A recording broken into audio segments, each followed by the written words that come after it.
Position 2 against Mr. Mackin. And I'll tell you a little bit about myself. When I was 16 years old, I was the office manager for my father's towing business.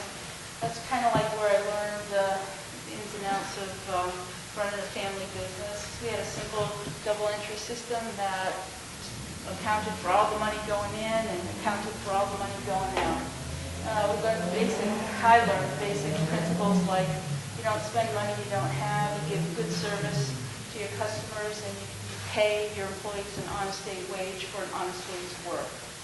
I graduated from FI Florida Institute of Technology with a BS in marine biology. I worked in the lab at a wastewater treatment plant. I was an assistant survey tech for National Oceanographic and Atmospheric Administration. Blah, blah, blah. I joined the Merchant Marine.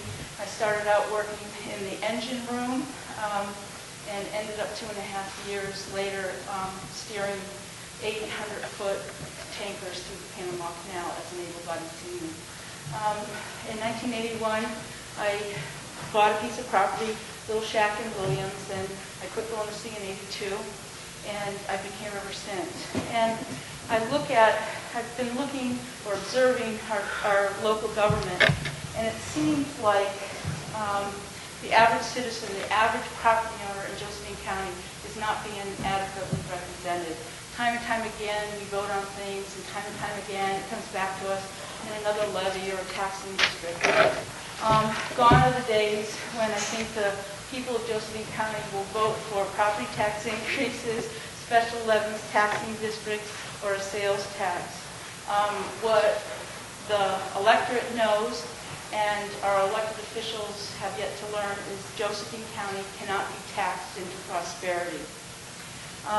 There are some things about the county that I'd like to see improved. The first one is the money situation. I believe that we need full public fiscal disclosure of every cent that goes through that courthouse. Until we get it, I'm not going to vote. I'll oppose any new tax or fee increase on the property owners.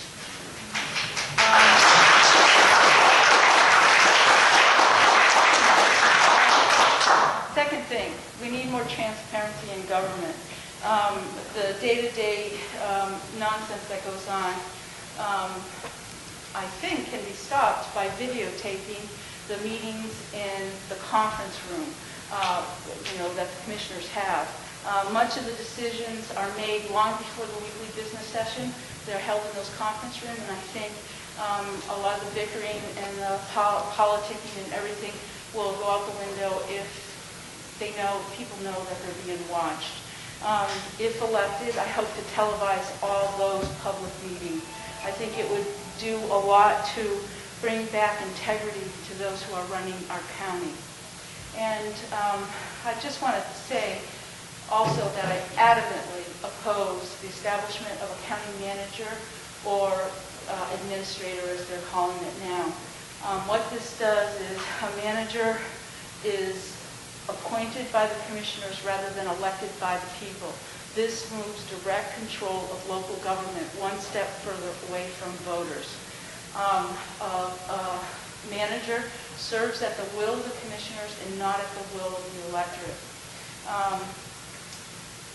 Let's see. And don't fall for the hype that there are no people smart enough to run the day-to-day operations of the county. If our commissioners are so stupid they can't run the day-to-day operations of the county, how are we going to get those same stupid people to hire a county manager and then oversee his performance? It doesn't make a whole lot of sense to me. So for those reasons, I will oppose such a position.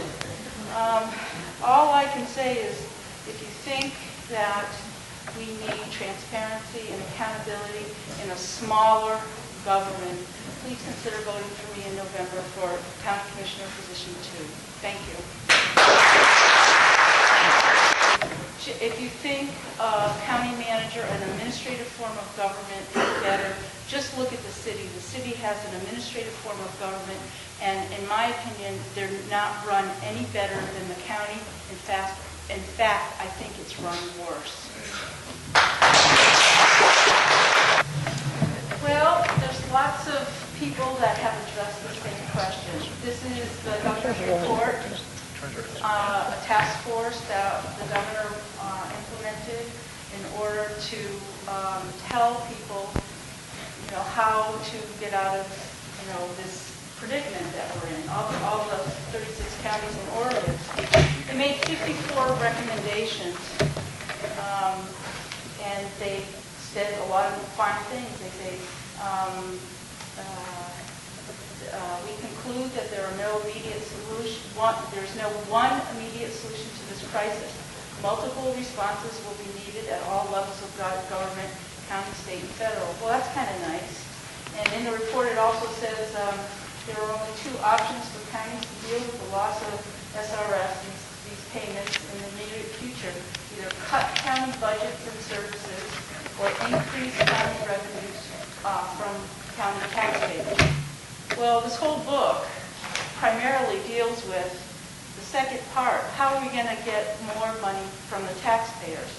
I disagree with this. They say, according to Measure 5 limits, we can go up $5 per thousand for the schools, and we can go up $10 per thousand for everything else. The governor says, listen, everybody, we can increase property taxes to $15 per thousand.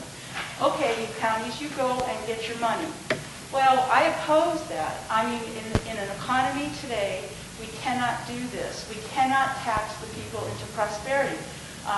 Winston Churchill said that if you want to stimulate the economy, you reduce the tax burden, you don't increase it. So there's lots of ways. I'm sure all the other candidates have ways that we can increase revenues. Jack has always said we can open up mining, we can have a circuit, I don't want to steal your thunder, a circuit court. We can, one of these recommendations was that the state should tell the federal government that the state wants to take over these lands. Well, I got a better idea, Governor. Why don't the local governments take over these lands?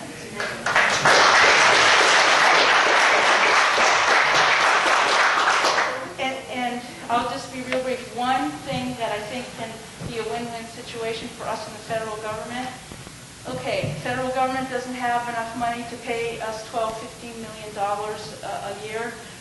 Okay, give us $12–15 million of land every year until you can start reintroducing those payments to our counties.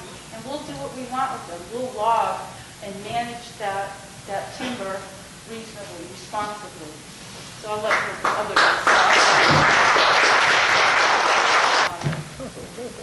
I've investigated, like with Dale, this PEG account. It's a little $45,000 account.